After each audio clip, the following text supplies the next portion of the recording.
Hello, everyone. Welcome to our webinar. My name is Brandy Godsil. I'm co-founder and teaching artist of Sayori Arts NYC.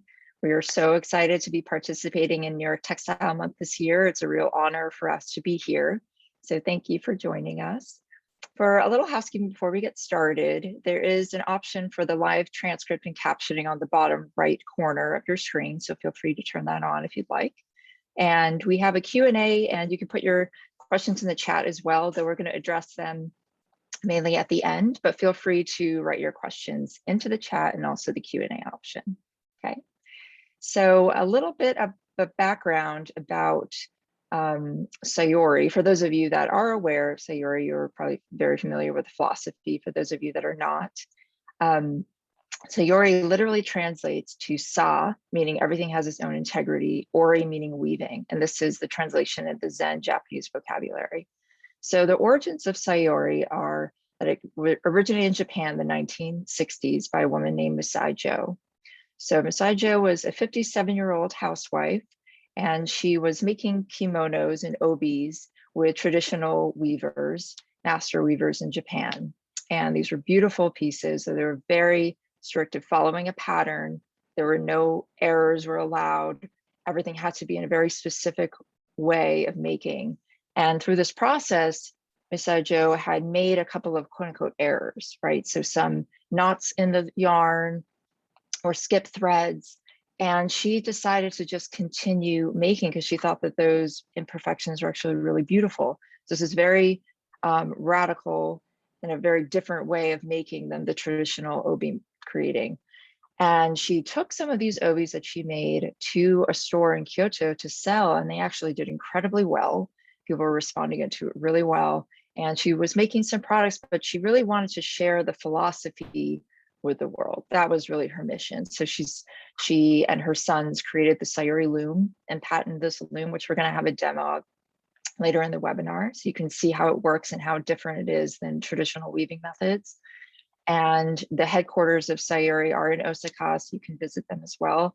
And there are Sayori studios all over the world now. So it's been really, really incredible to be able to share Sayori. So Sayori Arts NYC is a nonprofit organization that originated in 2015. And before the pandemic, we were bringing the physical looms to day programs, hospitals, respite centers, art centers for people with disabilities across the US and primarily in New York City area. And it's been such an incredible journey. And we're so looking forward to sharing the programming with you later in this webinar as well, so you can see what we've been doing and see the artwork that has been created through our programming. So you can put the links, or I'm sorry, not put the links. You feel free to check our website at sayoriartsnyc.org and also our Instagram at Sayori Arts NYC and Facebook sayoriarts.nyc. So we'll put that in the chat so you can take a look at that as well. So I'm going to introduce Maureen to you, who is a board member and treasurer of Sayori Arts NYC, and she's going to show you a short video as well as demo on the loom. Right. Hello, welcome everyone. As Brandy said, I'm going to show you a short video that will tell you a little bit about our programming prior to the pandemic.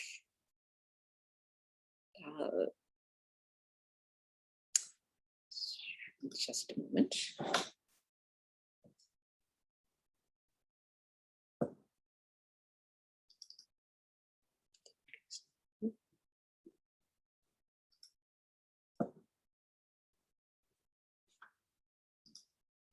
Do you know what you want to do today? Any ideas?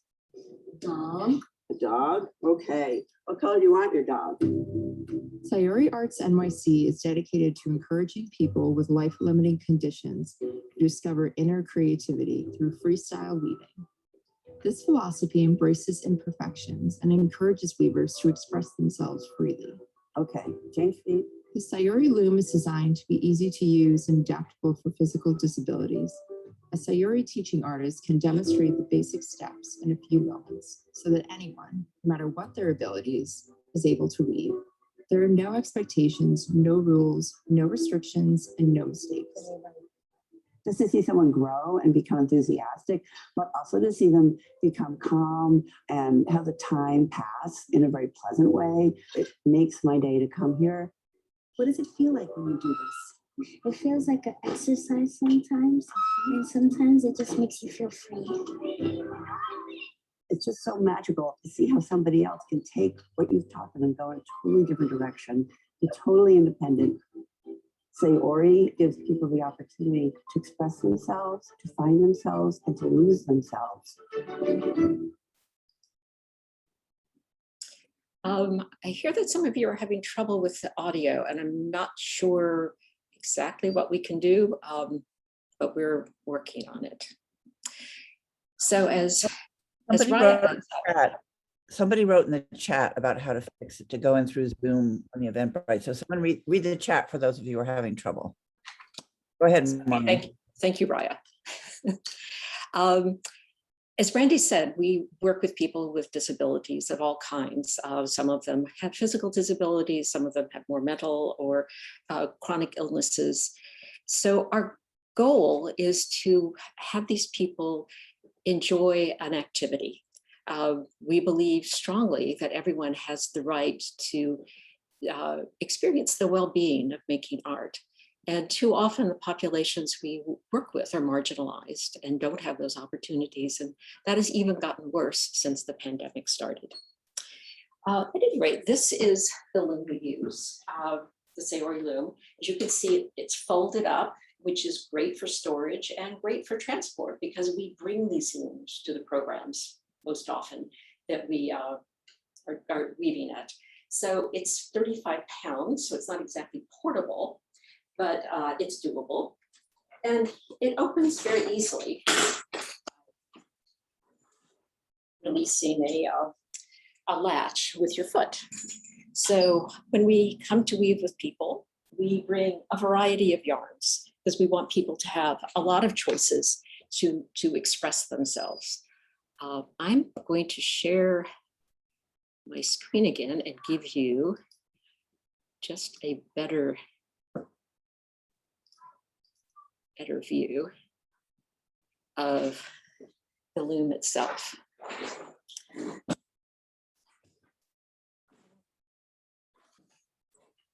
When we come to a program, the loom is already set up with a warp. The warp are these vertical threads that go through harnesses and through the reed and then are used to weave on. This is a very simple loom because it just has two harnesses. The harnesses are activated by foot pedals. So I press down one foot pedal and one harness goes down and opens a shed, a space between alternating warp threads. And the other pedal brings down the other harness, which opens at the different shed. When people are weaving, it's interesting because most people haven't woven before. So they really have no expectations of what the end product is going to look like. This is actually great because it leaves them open to exploring and experimenting with different things. The first thing we'll do is we'll ask them to choose a color. And we have glittery yarns, different color yarns, different thickness yarns. So they will select a yarn. This is a bobbin. We put the bobbin onto the Sayori shuttle.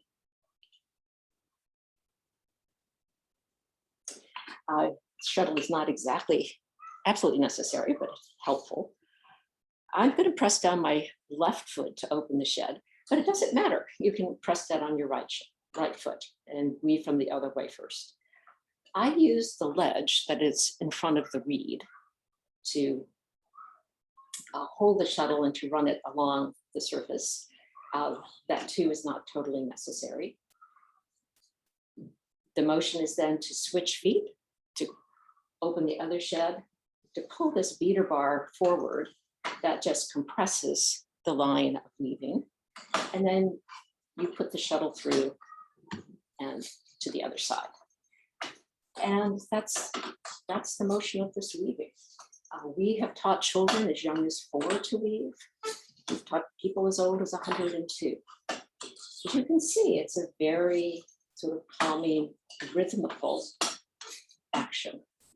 But what happens if someone can't reach the petals? The 4-year-old couldn't, and there's some people who don't have the motor skills to do that. In that case, as you saw in the video, we're sitting next to the weaver, and we can manually push one harness down and then the other harness down to open the shed for them, just to make it easier for them to weave. Hi, Maureen. I'm sorry, not to interrupt you, but we have a comment of, is there a way for you to just slightly lower your camera, not the bird's eye view, but the your main camera that's showing your face, because then people can see your, is that, yes, Yeah, thank that's you fine. so much. That's a little bit Okay, better. thank you. Thank you. I needed to Yeah, do no that problem. because I was standing. Okay. Yeah, Problem. thank you so much. This also takes a fair amount of bilateral coordination to do. So for people who have one-sided weakness, it can also be fairly motivating to do. Some people don't have the coordination. They will get opening, they'll close, and then they will slide it back through without changing the shed. What that does is it sort of unweaves. But, you know, we might point that out to them, but that's not really a problem. It's just a different way of weaving. And what you end up with is a double weft strand, so slightly thicker weaving at that point. Other people, instead of going back through, will loop around. They just like the feel of this. And again, it's not a mistake. It's just a different way of weaving. And some people really like the texture. What if you want to change colors? That's easy. You just cut the one and get a second color, put it on.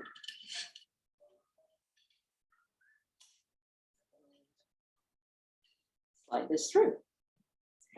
So, and then you just start again with a different color. Some people have trouble with the shuttle. You have to hold on to it. And some people can't reach this back rim and they will start going, but they will make sort of loops through the warp. Again, this is a different way of weaving. It's weaver's choice. It's not an error. And it gives you these, what we call floats. And sometimes we use those floats as a design element. Some people can't reach the beater bar to pull it back. It takes a fair amount of arm extension and ability to grasp. So what we can do, I mean, we can obviously move it for them, but we like people to be as independent as possible. So we will just thread a ribbon through the reed and let them use this to pull. The range of motion is much less. So it gives them agency. Our goal is to provide as much support as people need in order to weave their own creations. Every Sayori studio has usually a large box or bag of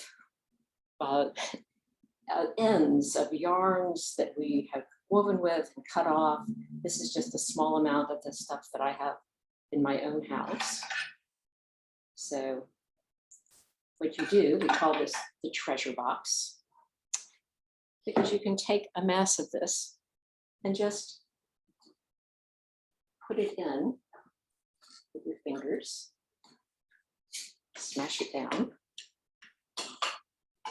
and then continue to weave. What this does is it adds a lot of texture and also color. There's also something called roving. This is unspun fiber, which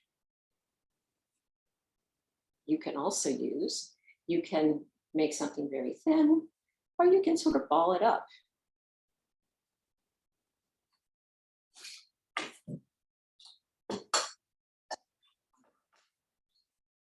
Now, instead of always using the beater bar to push things down, you can also use your fingers or a comb.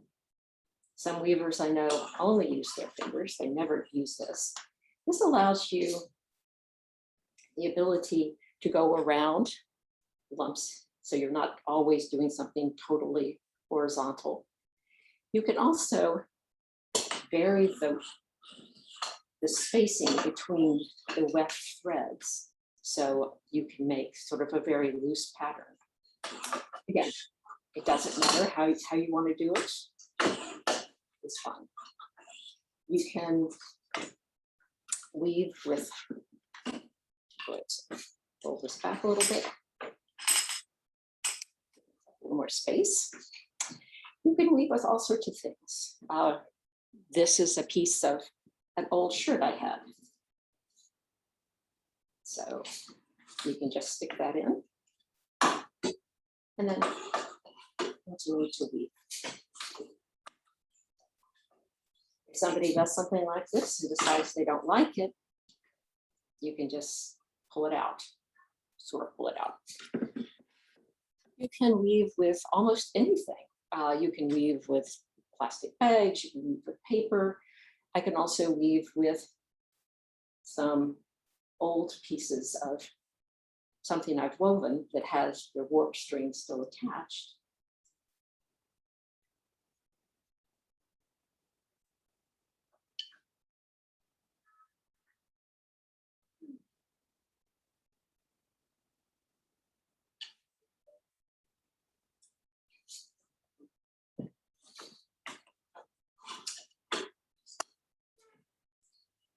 People often like to have things hanging down. They like to have the edges maybe a little less organized than I like them.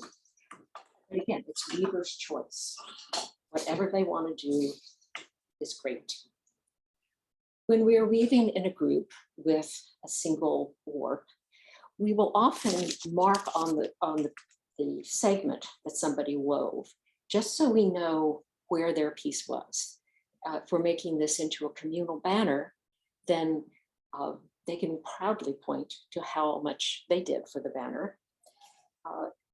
The hospital, and Raya Hawks will soon tell you about our program there, we would label the pieces and then we would weave a space above and below so that when we took the warp off, we could sew or keep those edges stable and cut between.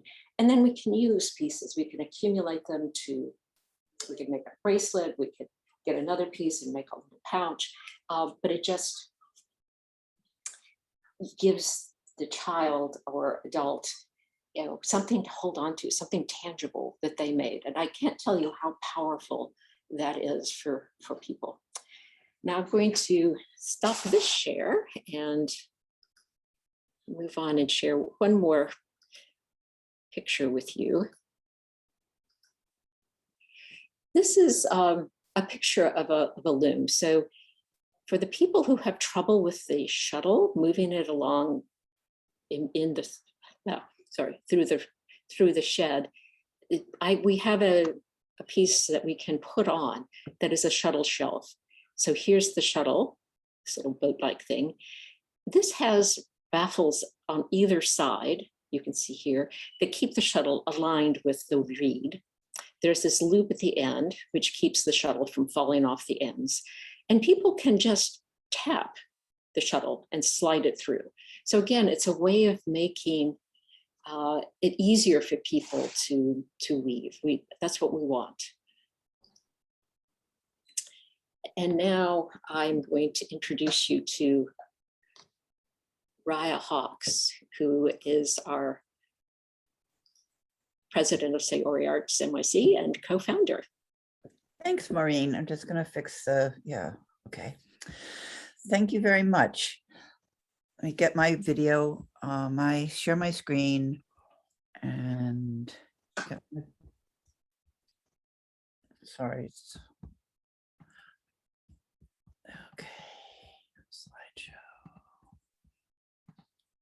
Okay, great. I'm not one of the ones that can do two things at once, so bear with me, but we're here.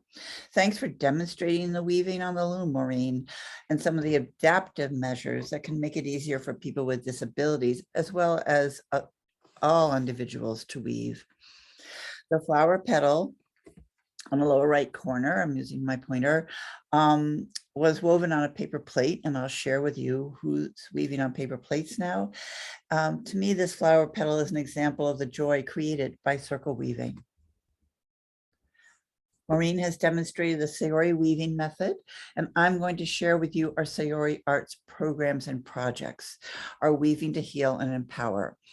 Before COVID, and we're just beginning to initiate this again, we weave in person on the loom that Maureen demonstrated, or sometimes on paper plates as well in person, but the loom is our primary vehicle.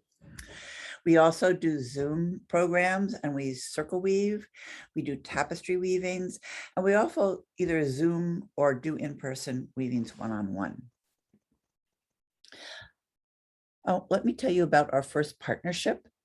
Sayori Arts was founded in 2015, and our first project was a fundraising fashion show. SAORI Arts NYC purchased some textiles created in Sayori Hirobi, a Sayori textile weaving studio in Japan that weaves with people with disabilities. Brandy, who is a fiber artist and modestly didn't mention that she's an incredible fashion designer, had many friends when she was living in New York who were excited to make garments with the fabric that she shared with them. Sayori Arts NYC collaborated with local fashion designers in New York City to construct some of the fabric into clothes. In this picture, you can see where the arrow is. Those are fabrics that were woven in Japan. They're about 30 meters long. Tenri had a very high ceiling. And what you don't see on the wall were made into garments here. These garments were modeled in a fashion show and then on display at the Tenri Gallery in Greenwich Village. One of our first partners for weaving to promote healing and comfort was with Children's Hospital of New York. We wove there 2 days a week. I do have a disclosure. If you've been to some talks, you have to disclose your connections. Before I co-founded Sayori Arts NYC, I was a pediatric nurse practitioner in the Division of Pediatric Oncology, Hematology, and Bone Marrow Transplant at Children's Hospital. In the first clip, you saw I asked a boy, "What would you like to weave today?" Most children say a pillow or a purse, or I'm not really sure. This boy quite demonstratively said a dog. I had woven with him before, so I knew how talented he was and what he could do. I personally had no idea how to weave a dog, and I'm like, oh my God. I was on video, I had to be calm, I had to be cool, and I knew that he had a vision and he would lead the way. And it was just amazing. We did talk a little bit about it. Put this here. Where do you want the felt? What color do you want next? I cut the dog off carefully when it was finished and sewed it onto a t-shirt for him, which he wore to many clinic visits after that. Sometimes we have fabric that, as I said, doesn't have a purpose at the start, but we also can suggest things to make. And here in the left-hand corner, you see an animal that was made to snuggle and provide further comfort. We weave with all members of the family, and a mother wove this cloth to be an animal for her son, which he loved. And everyone in the clinic then wanted one. We had to go on an animal kick. This skirt was made by a child about 8 years old who was a frequent flyer in the clinic and was seen once a month. Well, she came to clinic once a week, and we wove with her for an hour a week. And during this time, she was waiting for the results of her blood work and subsequent treatment. Her goal, as I said, was to weave enough fabric to make a skirt. We would save her work each week until she had enough. And you can see here, just the little patches, we would label it and save them. And then when she was finished, we would sew them all together. This is the back of the skirt. We had a sewist. Chandrina is a wonderful sewist, and she made this skirt complete with a lining and an expandable belt. And she wore it proudly in clinic for many weeks after. We had several other organizations that we partnered with, but once COVID forced us all into isolation, we had to find another way to follow our mission. We developed programs that we could offer on Zoom to continue to offer weaving as an empowering form of art. ARC, or AHRC, is an example of one of our new virtual partners. AHRC is an organization that serves people with intellectual and developmental disabilities in New York City. The Sayori weaving process that we utilized for virtual programming was initially weaving on a circle loom or a plate. So on the upper left-hand corner, it's just a regular paper plate. We put notches in it, and then we teach, whoops, I didn't mean to go there yet. We teach how to weave, how to make the warp. So this part of weaving process, this is called the warp. And you can see that people, we sent them woven paper plates with warps on them. But eventually, over time, we were able to teach the artists on Zoom how to make the warp themselves. And you could see they did make some of their own different warps, and they wove in their own special way. We weave every Thursday with 2 different groups of clients for AHRC, a group of people with traumatic brain injury, and a group of people with developmental and intellectual difficulties. Men and women enjoy this activity equally.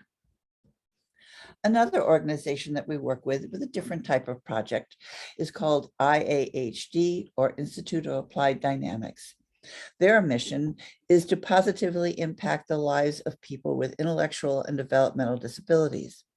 IAHD has a very active arts program, and it's actually run by an art therapist. They requested something different from us.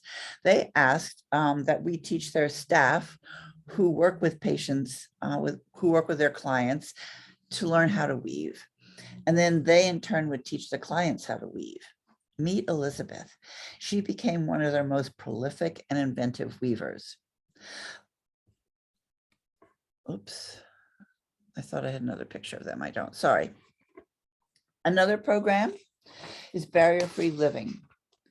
Barrier-free living is an example of another stretch of the way we work with people, not just those who live in centers with disabilities, but barrier-free living is nationally recognized as the first fully accessible emergency shelter for survivors of domestic violence with disabilities. We offer weaving as part of their support services, fitting under their umbrella of empowerment, advocacy, and hope. Their art classes encourage the use of found objects, which fit well with Sayori weaving, as Maureen demonstrated. Our first 4-week program with them was tapestry weaving on a handmade cardboard loom, which Brandy will demonstrate at the end of the program. And you can see here that this weaver chose thin fibers, fat fibers, soft fibers, wispy fibers. She then added in some beads that she had, and she loved what she had done, which was a seascape. She then went out to a store, probably Joann's or Michael's, and bought a seahorse and then sewed it on. So you can use things that you have on hand, or you can think of what you want and go out and purchase it and sew it on as well. Here are a few more examples from this program. Here, there's a way of splitting the warp, and looks like she's got quite a cute creature going on there. This is the cover of, it's a netting that's used to cover, say, blueberries in a box. Take off the netting and sew that in. She used other netting, other wispy fibers. I think the creature's rather cute. This one demonstrates, again, creating space inside. And here the person must have had or went out to purchase a butterfly to add to her piece.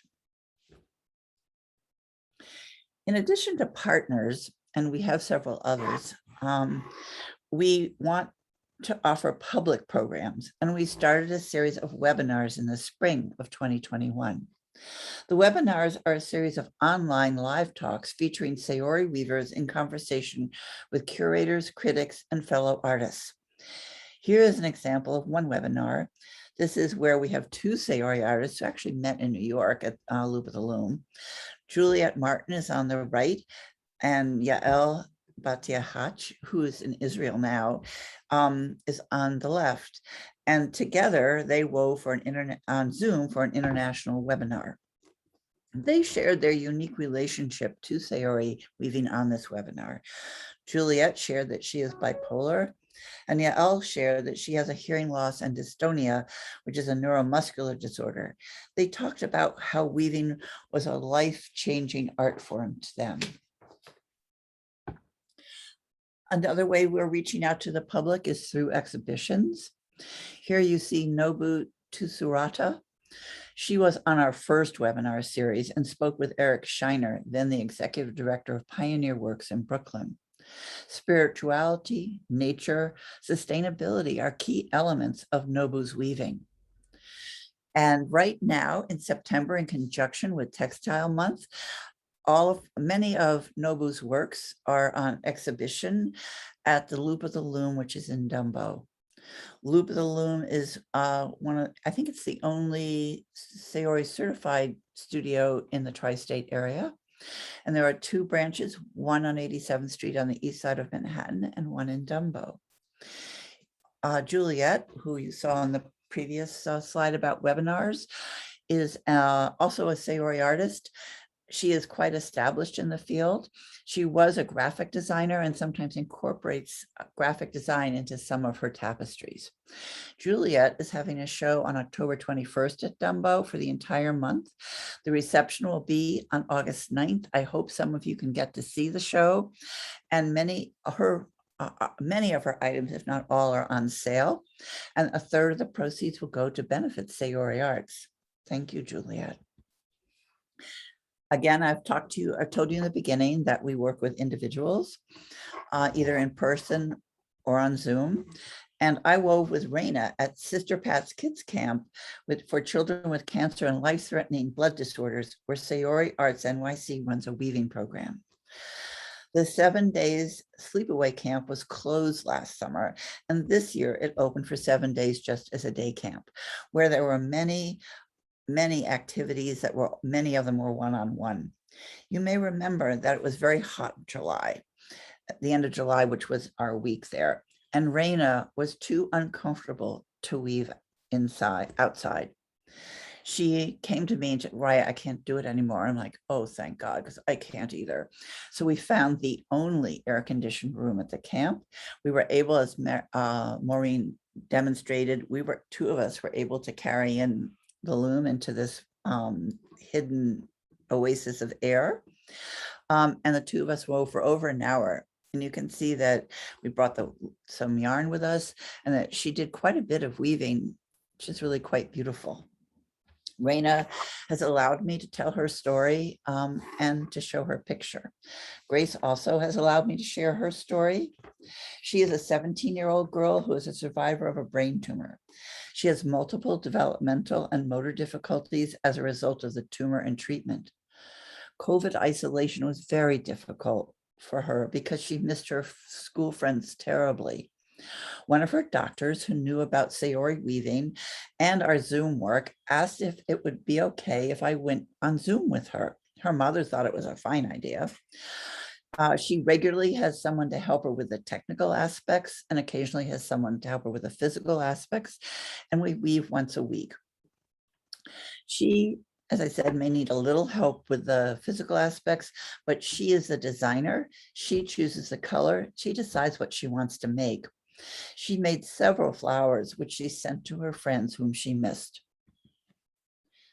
I've illustrated many of the benefits of Sayori weaving on the previous slides, but I want to show them a little more clearly. For many weavers, we create community to combat isolation as well as increase coping skills. This is a screenshot, again with permission, from AARC, where we weave. You can see Maureen is a teaching artist, Jane is a teaching artist. We have another teaching artist over there, Benny. Sometimes we can take some of the people out in a private Zoom room if they're having some difficulty with the technical aspects. We bring them all together, and you can see that they really enjoy sharing their objects that they've made. As you can imagine, creating a community and teaching how to weave can combat isolation, increase coping techniques, and decrease stress and anxiety. Sayori weaving also engages many of the 5 senses. For example, touch. There are many different types of yarn, and it's not really demonstrated too clearly in this, but you can see some of the yarn is fuzzy. This is a metallic yarn. This was a soft yarn. This is a card that somebody made out of a circle weaving. There are soft yarn, stiff yarn, thick yarn, as well as recycled products that can be touched and manipulated. The stimulation of the senses encourages the creative pieces that are made by weaving. We've also worked with weavers with low vision. Touch is a very important component of their weaving, especially if they have no memory of seeing color or color is distorted. But there is a rich conversation that can evolve around color from touch and memory. To continue to talk about sight, the array of colors combined with the richness of the textures can stimulate weavers' energy and creativity.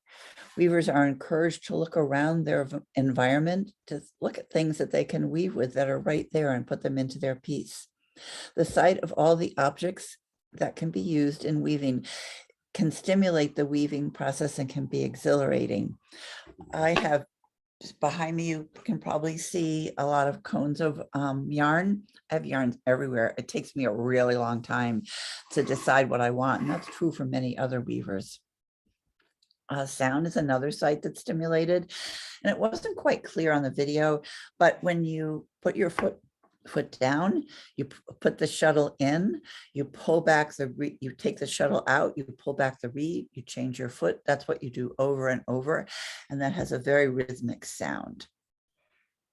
That sound is quite calming, and it can cast a spell almost over a Zen-like feeling that you have when you're weaving.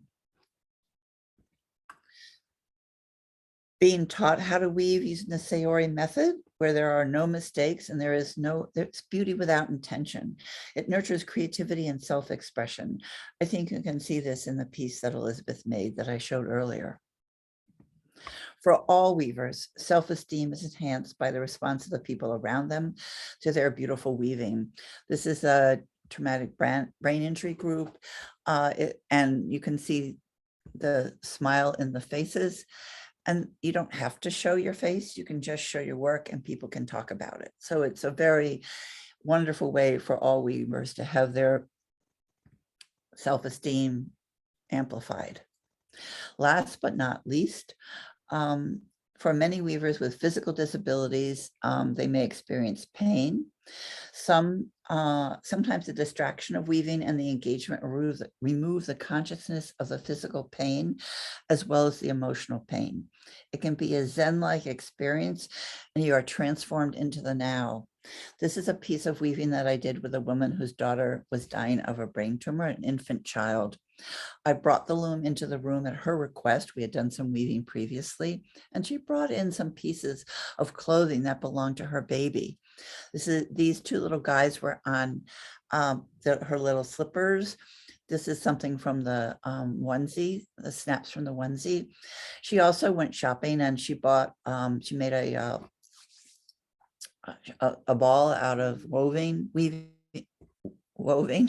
and she bought some ribbon, and she said that her child brought her sunlight into her life, and she was very happy to have this as a living memory of her child.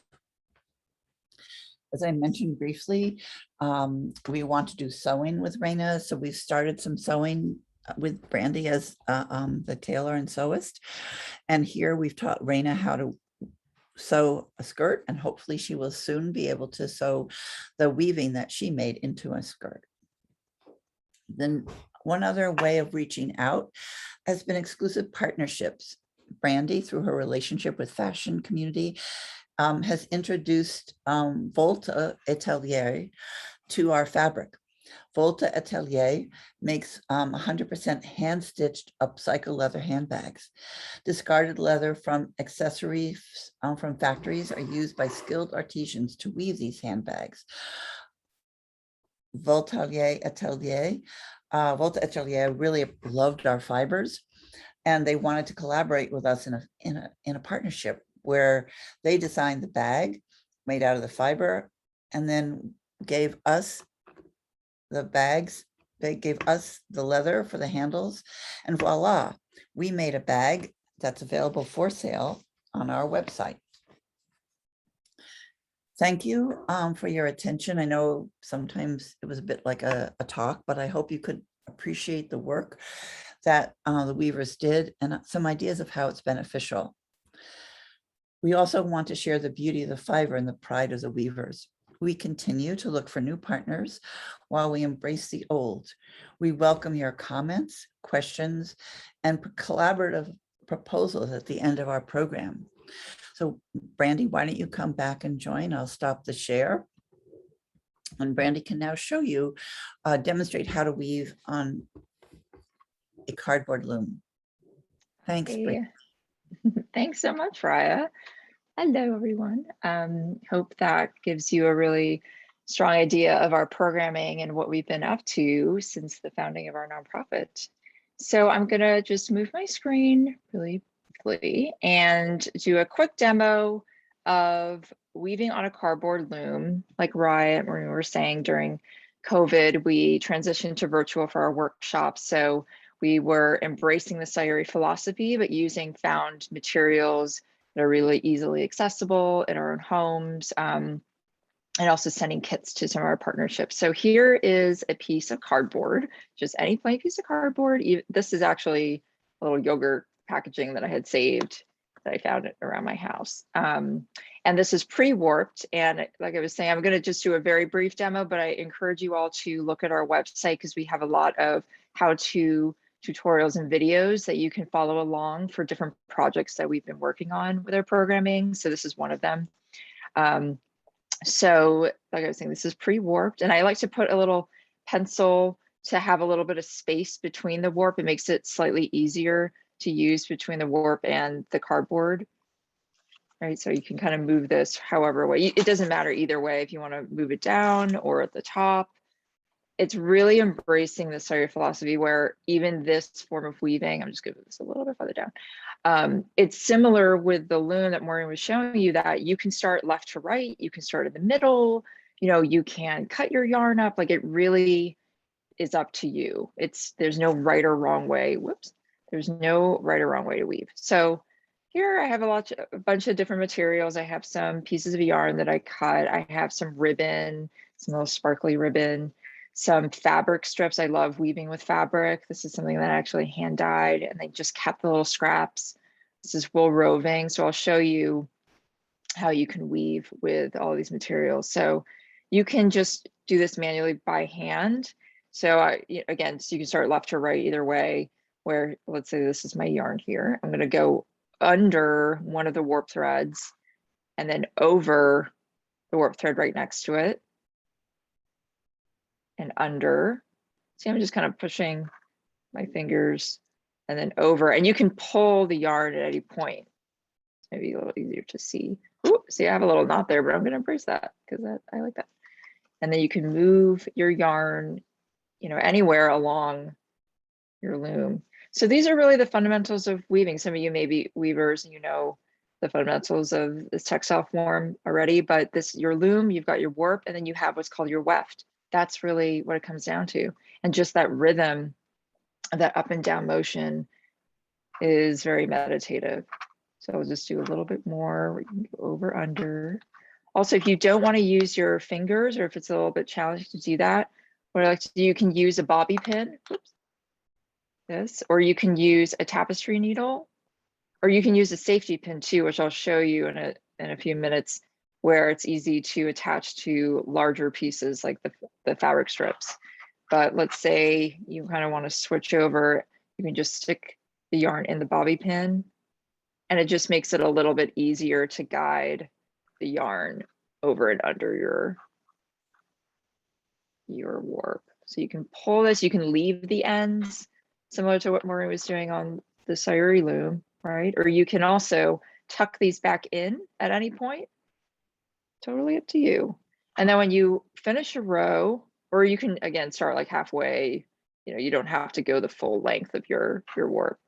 But now what you want to do is you want to go the opposite direction. So let's say you have the yarn under your last warp thread. Now you're going to go over and then under, over, under. See a little bit clearer, right?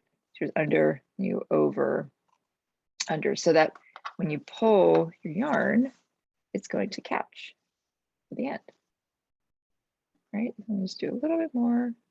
And you can change your colors at any point. You don't have to use the full length of yarn. So let's say this is, you're like, okay, that's all.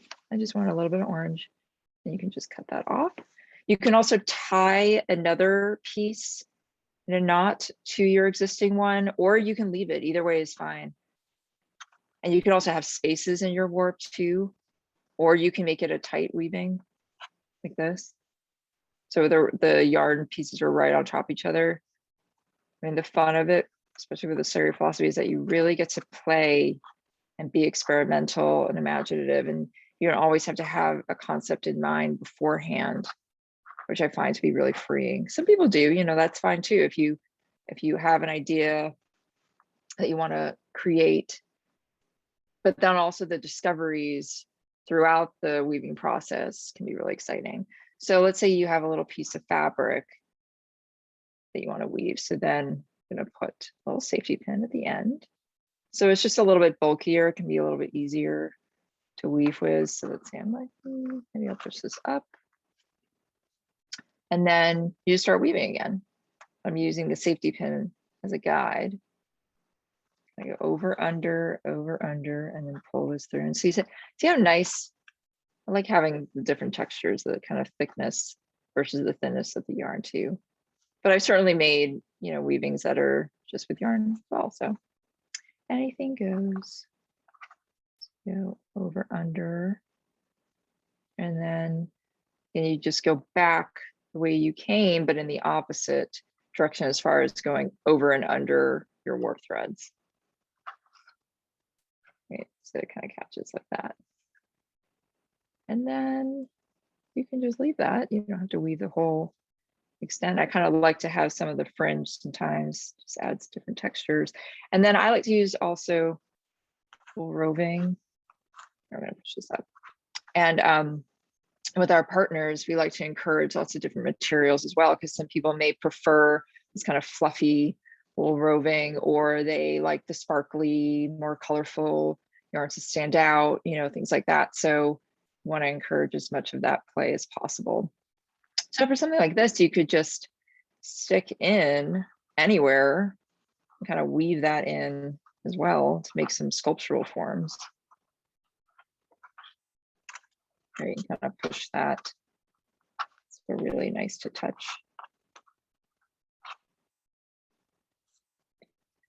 Some other textures in there. And then you can finish it off with whatever material is some of the sparkly ribbon. Also, cutting up strips of plastic bags are great as well. Finding things in nature, like weaving with flowers, like anything that is kind of long and somewhat flexible, anything fibrous, right, can be put into your weaving. So I guarantee you have some things in your house. Or if you take a walk around the neighborhood, I'm sure you can find something you can weave with.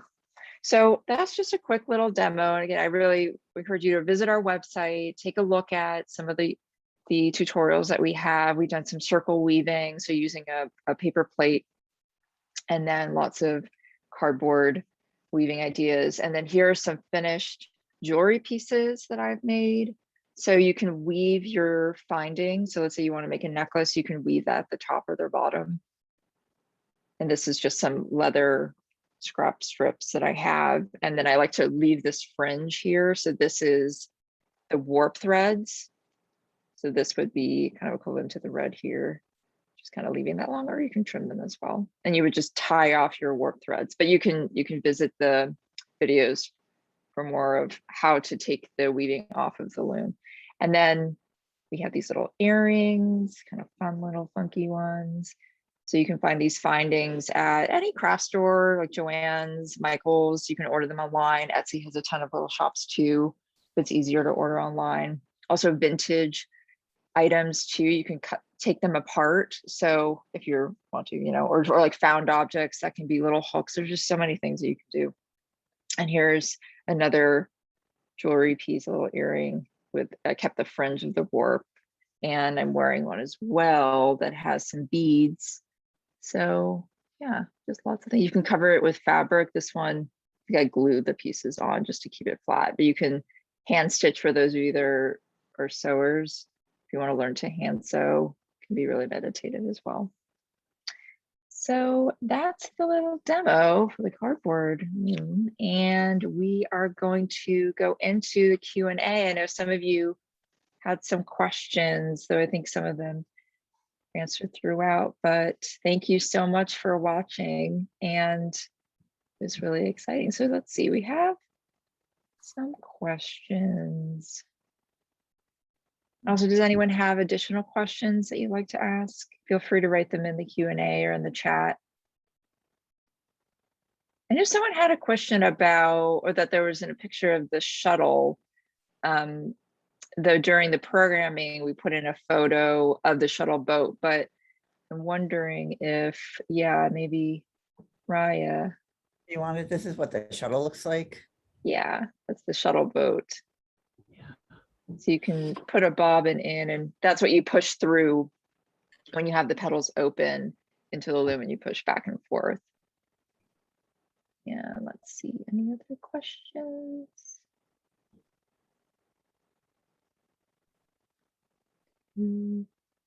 Someone had asked, thank you, they're also lovely, inspiring, wonderful.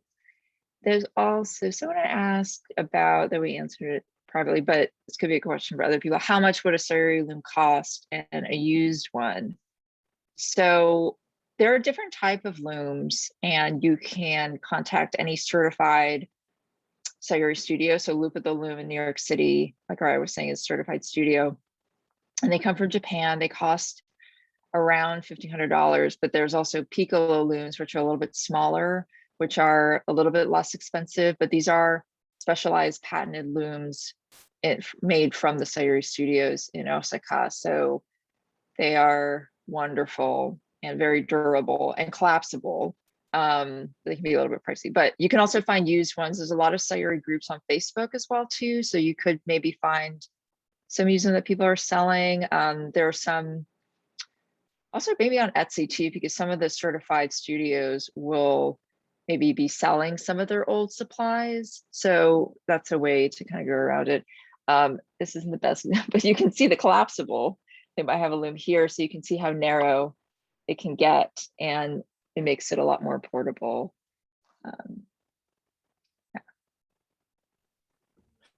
Someone asked where we get the yarn. I'm going to bring you on in a minute, Maureen, if you don't mind, if you could start your video and unmute yourself. You can talk about where you get your yarn, because Maureen's our yarn maven. Although we also take donations, and every place I go, I'm obsessed with looking for yarn. I've bought yarn in France and England and Arkansas. And I get yarns wherever I can.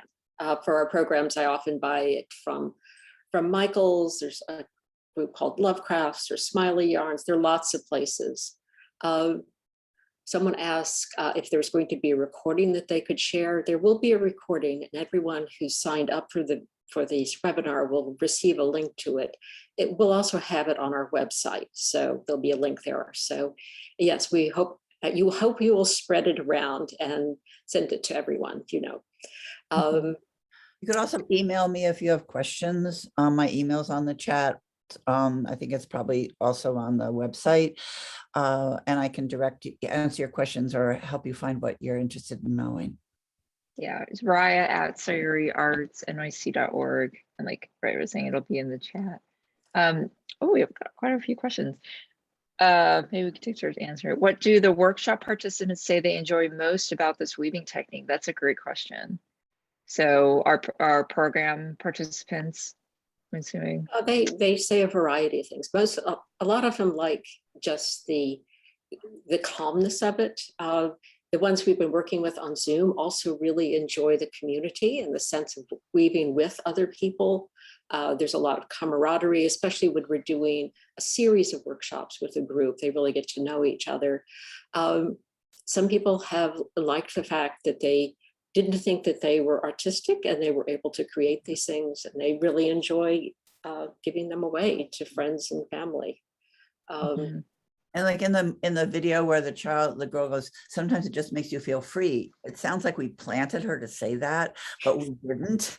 I mean, kids come out with that stuff. Adults come out with that stuff. It's a very freeing, inventive, peaceful time. Mhm.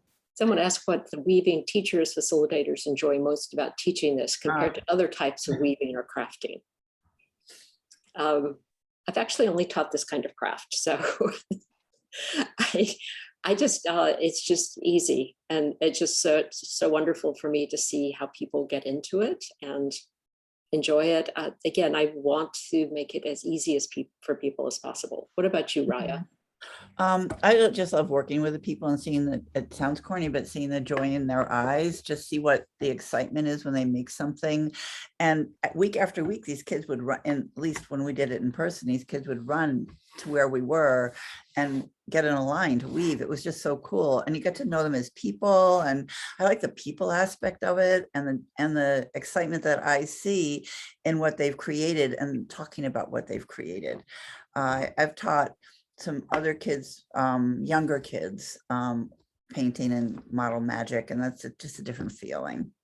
Yeah, and for someone like myself who teaches sewing and garment construction, and then also fabric dyeing and weaving, they're all such different methods, so there is definitely overlaps. But what I like the most, Sayori weaving is definitely the most freeing. I mean, there's sometimes dyeing is as well, like I do ice dyeing, things like that, which are fun.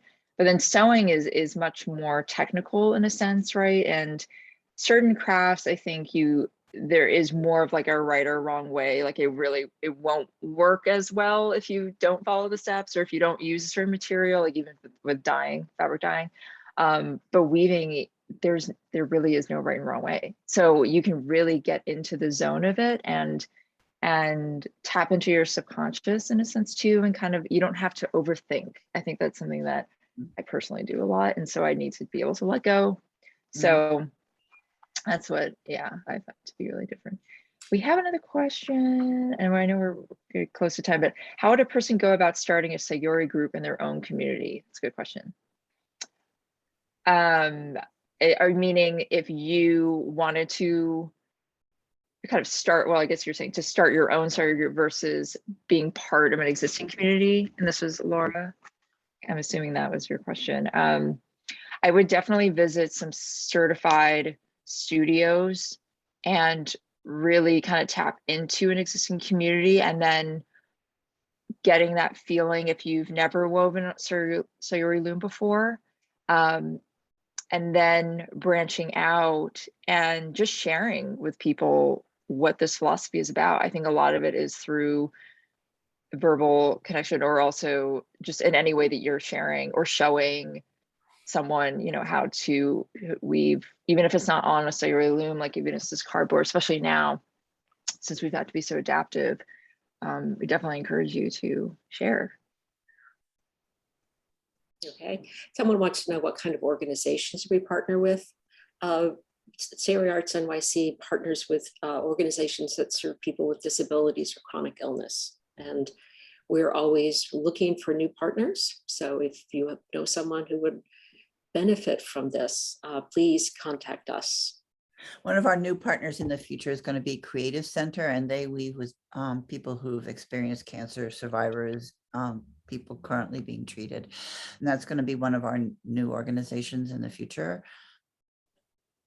Yeah, we're definitely open to hearing any suggestions of ways to to get involved. Like if you know volunteers that may want to participate with us, if you hear of partnerships and organizations that may be a good fit for us to expand our programming. We have tons of fabrics and weavings from Japan still. So we're looking for design collaborations. We're really open to a lot of options. So please email us directly, or you can message us on Instagram or Facebook. We're very accessible.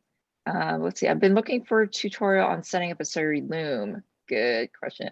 Stringing loom, etc. Do you have any suggestions? That could be one of the most challenging parts, but it's definitely doable. Anyone want to answer that one? I don't know if there is a tutorial. I think there is. I know somebody told me that they found a wonderful one on YouTube, but I will have to try to figure out what it was.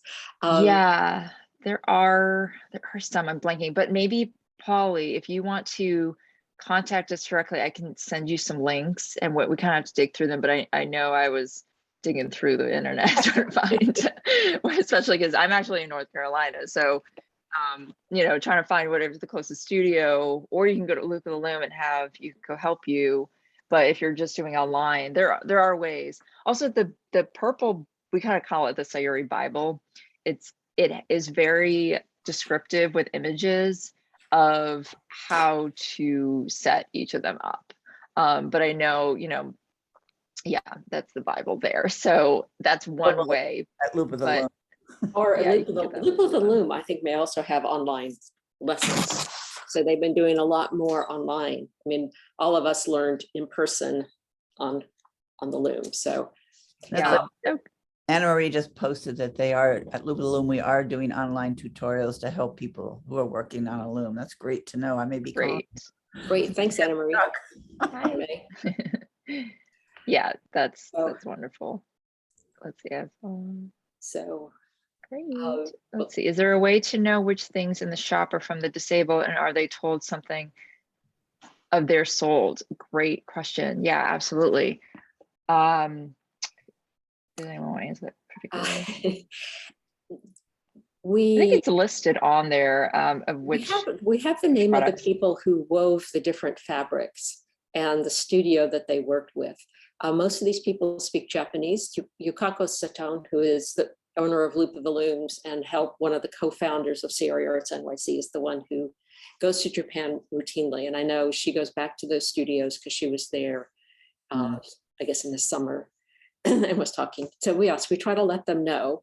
And we also, with the purses that we made in conjunction with Volta Atelier, we put a little piece of information about the person. Mm-hmm.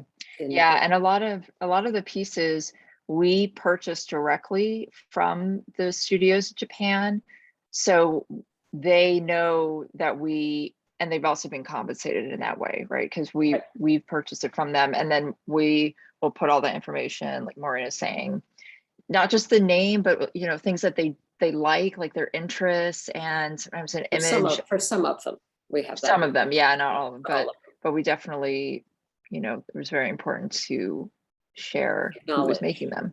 Yeah, absolutely. Some of our own weavers have put their own items on sale as well. Mm-hmm. Some of the board and people that we know. Yeah, so it's listed on our site, so it's clear. Okay. See any other questions? Let's see, will there be a recording of this? Will there be a recording of this or anything written about that we answered? Okay, I can share with my colleagues. Somebody wants to know if boys and men enjoy Sayori. It's astonishing how well they take the Sayori weaving. I mean, when we were working in the hospital, I was amazed at the number of fathers who were there with their kids that wanted to weave and really enjoyed it. And weaving on Zoom, more than half of the people we weave with are males, or at least seem to me to be that gender specific. They may not, but yes. So, and boys, girls, yeah, they definitely anybody loves Sayori weaving. Ages. It's amazing. Mm-hmm. And then people that gravitate towards it want to really continue, like they don't want to stop. And then sometimes we're like, okay, other people have to have their time on the loom. They're like, can I come back? Can I come back? Or they're also the mechanics of the loom are really interesting, like winding the bobbin. We're like fascinated by that. Like, how does that work? Like, how is this assembled? And that's not just boys and men, that's everyone, you know, but yeah, we absolutely get all types of people that are really interested in it. So it is a little past 2, but I just want to make sure we got all the questions. Sorry, I'm reading in the chat, but I think if not, I'm sorry, or if you want to write it in again, it looks like we've got all the questions. So yeah, we've really shared a lot with you all in different ways to support, and we have the links in the chat of emails that you can contact directly. You can also go on the website and then contact us through that. Instagram against at sayoriarts.nyc and Facebook sayoriarts.nyc. And see, yeah.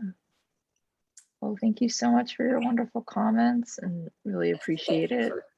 For being here. We really appreciate it. And we will be sending you all a recording. Okay. Thank you. Thank you so Ladies? much. It is a passion for us, and we're glad you joined us with it. Okay, thank you.